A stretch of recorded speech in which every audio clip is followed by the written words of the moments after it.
गरीब किसान और छुपा खजाना। एक छोटे से गांव में रामू नाम का एक गरीब किसान रहता था। वो बेहद मेहनती था, लेकिन किस्मत ने उसका साथ कभी नहीं दिया। गांव के लोग उसे सम्मान नहीं देते थे क्योंकि वो गरीब था।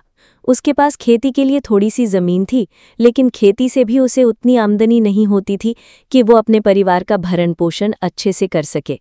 ऊपर से गांव के कई लोगों के वो उधार में भी डूबा हुआ था। फिर भी उसके पास एक सच्चा दोस्त था जो हमेशा उसके कठिन समय में उसकी मदद करता था। एक दिन रामू अपने खेत में हल चलाने गया। सूरज सिर पर चढ़ा हुआ था और पसीने से लथपथ वो अपनी किसानी में जुटा हुआ था। अचानक उसका हल किसी कठोर चीज में अटक गया। उसने सोचा शायद कोई बड़ा पत्थर होगा। वो वहां खुदाई करने लगा। जब उसने मिट्टी हटाई तो उसे एक बड़ा सा संदूक दिखाई दिया। रामू चौंक गया। ये क्या है?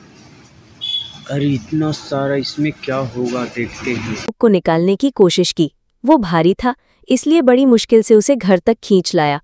घर पहुंचकर उसने संदूक को तोड़ने की कोशिश की। जैसे ही ढक्कन खुला, उसकी आंखें चमक उठी।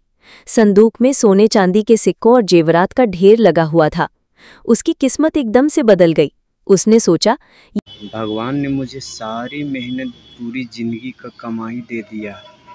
ये खजाना भगवान ने ही मेरी मेहनत का फल समझकर दिया है।